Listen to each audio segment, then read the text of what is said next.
अस्सलामुअलैकुम, I am Mohammad Hasan Hashmi और आज हम चैप्टर नंबर 10 के प्रोग्राम 10.16 से लेके 10.19 तक प्रोग्राम्स को डिस्कस करेंगे। इनमें सबसे अहम चैप्टर नंबर 10 में जो प्रोग्राम है वो 10.19 है, बट हम उसे इस लेक्चर में भी और आइंदा लेक्चर में भी इंशाल्लाह डिस्कस ज़रूर करेंगे। सो हमारे पास 10.16 की स्टेटमेंट है, write a program that gets a 3 digit number from the user and displays it in reverse order. हमने यूज़र से एक 3 नंबर वाला एक डिजिट हासिल करना है और हमने बाद में इसे रिवर्स आर्डर के अंदर डिस्प्ले करवाना है। मसलन हम एक नंबर यूज़र से हासिल करते हैं 1 2 3 और हम उसे रिवर्स आर्डर में 3 to 1 के साथ शो करवाएंगे, या रैंडमली आप कोई भी नंबर ले सकते हैं जैसे मैंने यहाँ पे लिखा हुआ है और हम उसे रिवर्स आर्डर के अंदर शो करवाएंगे। सो प्रोग्राम लिखते हैं। सबसे पहले हमने लिखा #include stdio.h। उसके बाद नेक्स्ट लाइन के अंदर हमने लिखा #include conio.h। conio.h लिखने के बाद हमने लिखा वाइड मेन के बाद आपने पैरेंथेसिस लगाने के बाद कर्ली ब्रैकेट को जब ऑन किया तो वहाँ पे हमें 3 वेरिएबल्स रिक्वायर्ड हैं। 3 वेरिएबल हमने क्यों रखे, इसका कंसेप्ट आगे चल के मैं बताऊँगा। हम यहाँ पे 3 वेरिएबल रख लेते हैं, int n, a, b। Semicolon लगाने के बाद नेक्स्ट लाइन के अंदर हम लिखते हैं print f enter 3 digit number. हम यूज़र से रिक्वेस्ट करते हैं कि भाई 3 डिजिट्स वाला एक नंबर वो यहाँ पे एंटर करो। स्कैन एफ के अंदर वो हमें n वेरिएबल के अंदर एक 3 डिजिट वाला नंबर, जैसे हमने शुरू में एग्जांपल के शुरू में देखा था कि 1 2 3 जो नंबर है वो 3 डिजिट वाला नंबर है, तो हम यूज़र से कहते हैं कि 3 डिजिट वाला जो नंबर है उसे आप इनपुट करो।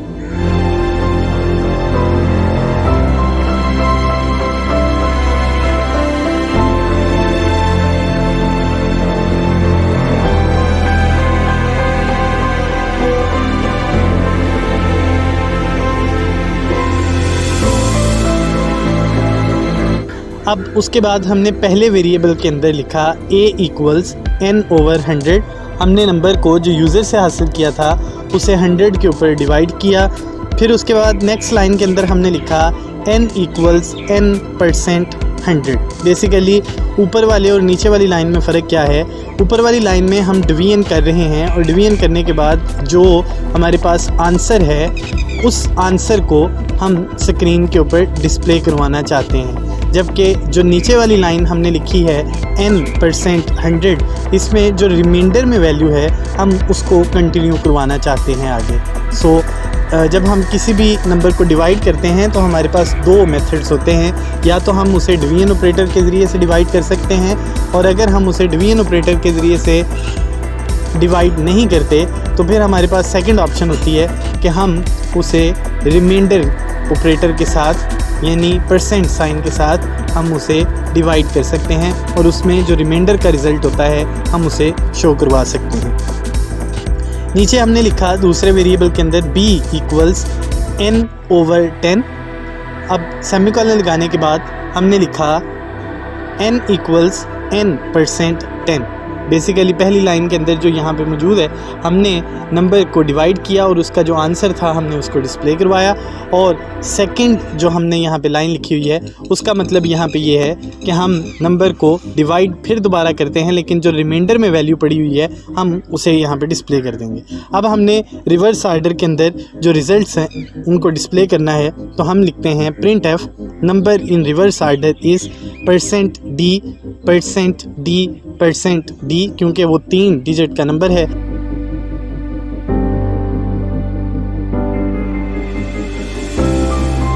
तो हमने सबसे पहले लिखा नंबर n, जो रिमाइंडर में वैल्यू सबसे आखिरी बची हुई थी वो, फिर उसके बाद हमने लिखा b और उसके बाद हमने लिखा a।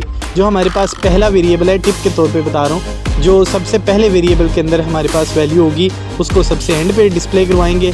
फिर उसके बाद दूसरे नंबर पे हमारे पास जो वैल्यू हासिल होगी हम उसको डिस्प्ले करवाएंगे, और आखिर पे हमारे पास जो वैल्यू बचेगी हम उसे शुरू में डिस्प्ले करवाएंगे। इस तरह रिवर्स में हमारे पास जो रिजल्टेंट वैल्यू है वो डिस्प्ले हो जाएगी। अब हम अगर चाहें तो 4 डिजिट या 5 डिजिट वाले नंबर को भी इसी सीक्वेंस के तहत यहाँ पे इस्तेमाल कर सकते हैं। सीक्वेंस क्या है?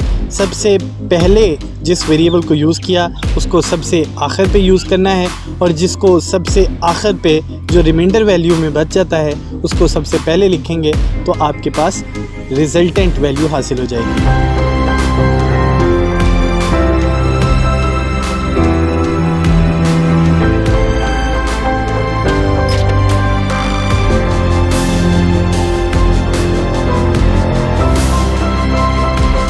तो हमने यहाँ पे रैंडमली एक नंबर लिखा था। आप देख रहे हैं कि उसके रिवर्स में हमारे पास जो रिजल्टेंट वैल्यू है वो हमें डिस्प्ले हो गई। चलते हैं अगले प्रोग्राम की तरफ। स्टेटमेंट है write a program that inputs 4 numbers and calculates the sum, average and product of all the numbers. सबसे पहले हमने लिखा hash include stdio.h। Next line के अंदर हमने लिखा hash include conio.h। Next line wide main के बाद हमने कर्ली ब्रैकेट को ओपन किया और उसके बाद हमने लिखा 4 variables int a, b, c and d। अब उसके बाद हमने एक और इंटीजर वेरिएबल सम के नाम से और एक प्रोडक्ट के नाम से यहाँ पे वेरिएबल बना लिए। अब उसके बाद हमने लिखा फ्लोट एवरेज। फ्लोट इसको क्यों लिखा हुआ है? क्योंकि जब हम कैलकुलेशन करेंगे तो हमारे पास जो रिजल्टेंट वैल्यू है वो पॉइंट में आएगी, इसलिए हमने यहाँ पे इस वेरिएबल को फ्लोट बनाया हुआ है। इसके बाद हम प्रिंट एफ के अंदर लिखते हैं एंटर 4 नंबर्स। 4 नंबर्स हमने हासिल करने हैं सीक्वेंस वाइज।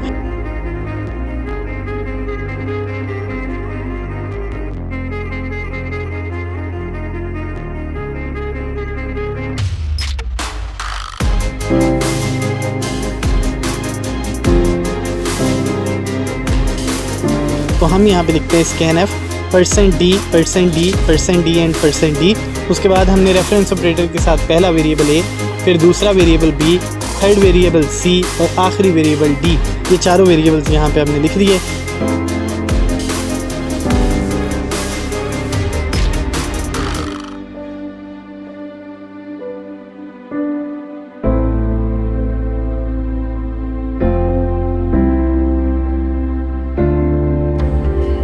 हम यहाँ पे लिखते हैं सम equals a + b + c + d। हमारे पास यहाँ पे चारों वैल्यूज़ को जमा करने के बाद जो रिज़ल्ट है वो सम वेरिएबल के अंदर आके स्टोर हो जाएगा। नेक्स्ट लाइन के अंदर हम लिखते हैं प्रोडक्ट इक्वल्स। हम चारों नंबर्स को आपस में मल्टीप्लाई कर देते हैं, a को b से, b को c से और c को d से।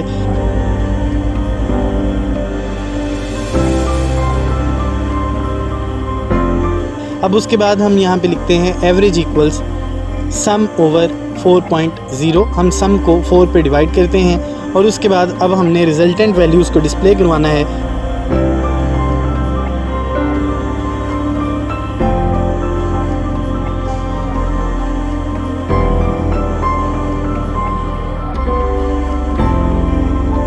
तो उसके लिए हम लिखते हैं print f sum of all numbers %d \n यहाँ पे यूज़ किया ताकि अगली लाइन के अंदर कंट्रोल ट्रांसफ़र हो जाए, और उसके बाद हमने यहाँ पे लिख दिया सम।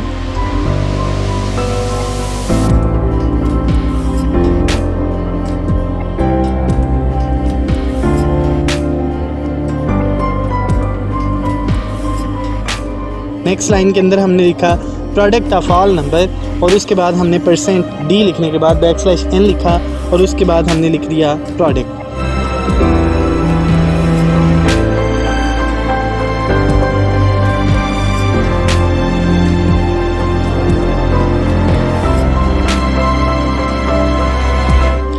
आखिरी लाइन के अंदर हम लिखते हैं print F average of all numbers %5.2 f, और उसके बाद हमने वेरिएबल एवरेज को यूज़ कर दिया।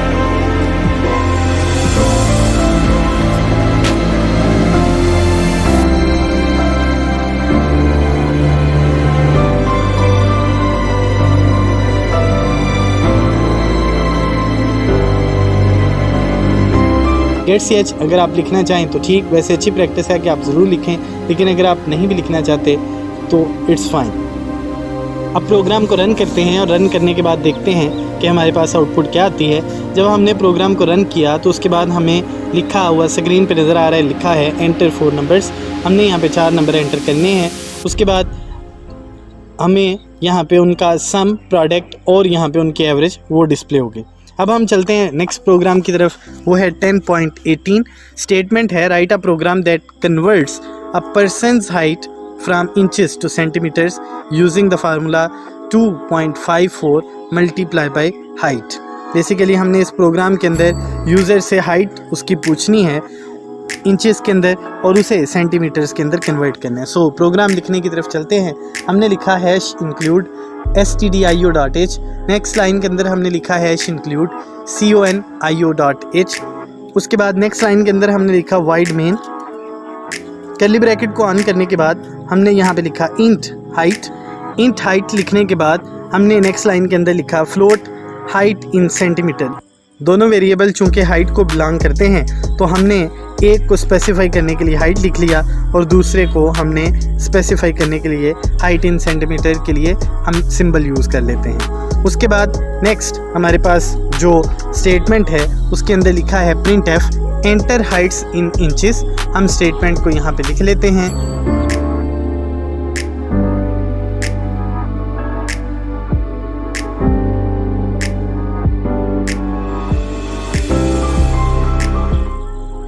स्कैनएफ के अंदर हम लिखते हैं %d।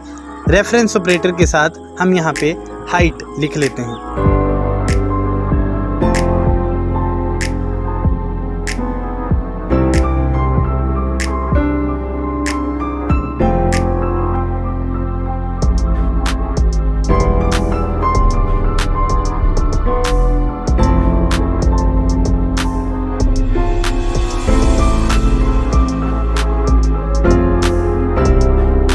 हमने चूंकि हाइट को सेंटीमीटर में कन्वर्ट करना है तो हम उसके लिए फार्मूला लगाते हैं height in centimetre equals height multiply by 2.54। जो यूज़र से हमने हाइट हासिल की थी उसको 2.54 से मल्टीप्लाई करने के बाद जो हमारे पास रिजल्टेंट वैल्यू होगी उसको हम डिस्प्ले करवाएंगे कुछ इस तरह, print F your height in centimetre is %f, और हाइट इन सेंटीमीटर के नाम से हम उसे यहाँ पे डिस्प्ले करवा देंगे।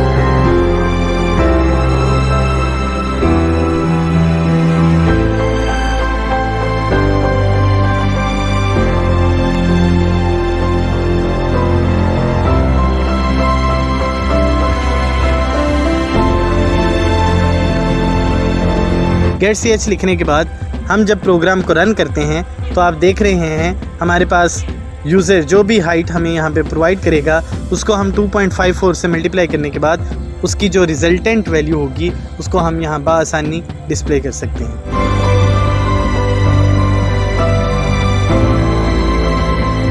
प्रोग्राम की स्टेटमेंट हमारे पास है write a program that inputs 2 numbers and exchanges their values।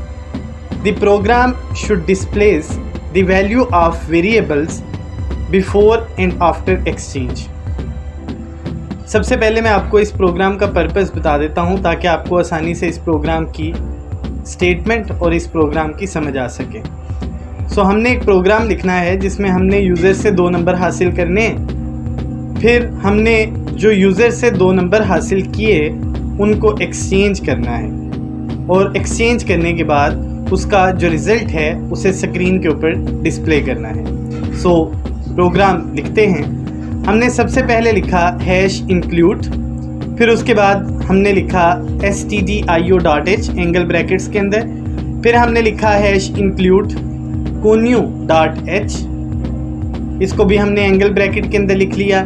फिर हमने लिखा वाइड मेन, पैरेंथेसिस लिखने के बाद हमने कर्ली ब्रैकेट को ऑन किया।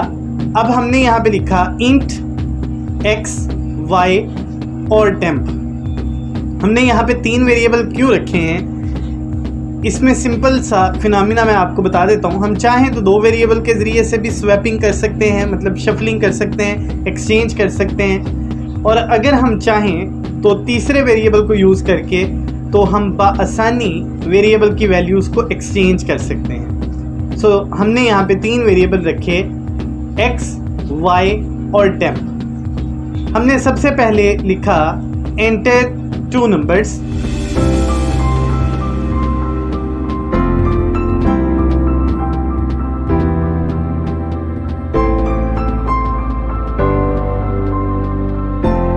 दो नंबर यहाँ पे रिस्पेक्टिवली एंटर किए जाएं।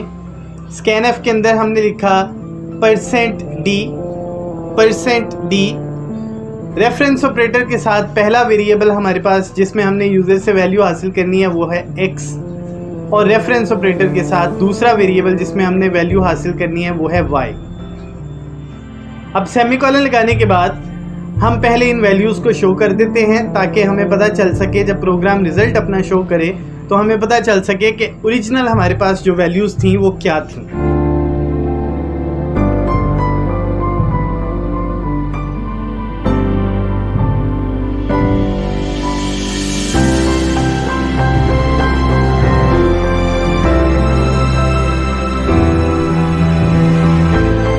सो हम लिखते हैं value in x variable,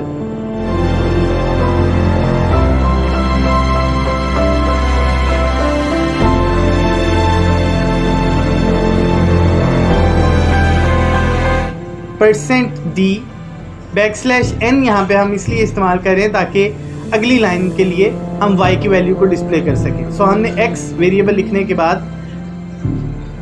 semicolon लगा दिया।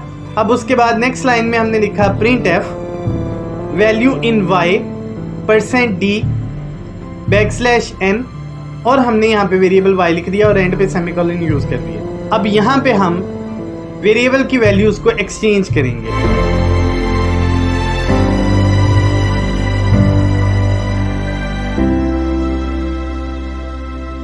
उसके लिए हम क्या लिखते हैं, हम शुरू में लिखते हैं temp इक्वल्स x। जो x वेरिएबल की वैल्यू हमने यूज़र से हासिल की होगी वो टेम्प के अंदर चली जाएगी। इस लाइन का ये मतलब है। नीचे हम एक और लाइन लिखते हैं, हम लिखते हैं x इक्वल्स y। सपोज करें कि जो x की वैल्यू टेम्प में गई तो x वेरिएबल खाली हो गया। अब हमने लिखा x इक्वल्स y, तो y की जो वैल्यू होगी वो वेरिएबल x के अंदर चली जाएगी। तो सपोज करें कि y वेरिएबल खाली हो गया।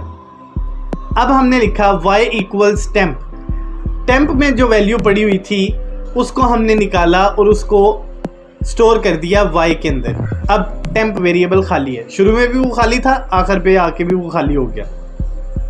अब हम रिजल्ट्स को डिस्प्ले करते हैं।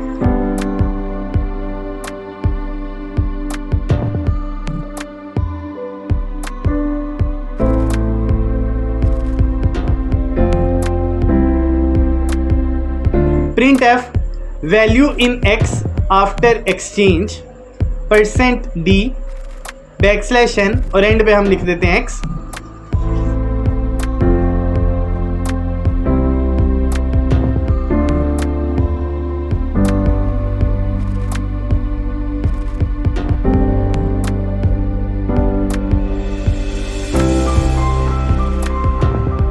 सेमीकोलन लगाने के बाद नेक्स्ट लाइन की तरफ चलते हैं। वहां पे हमने लिखा printf value in y after exchange %d \n, और एंड पे हमने लिख दिया y।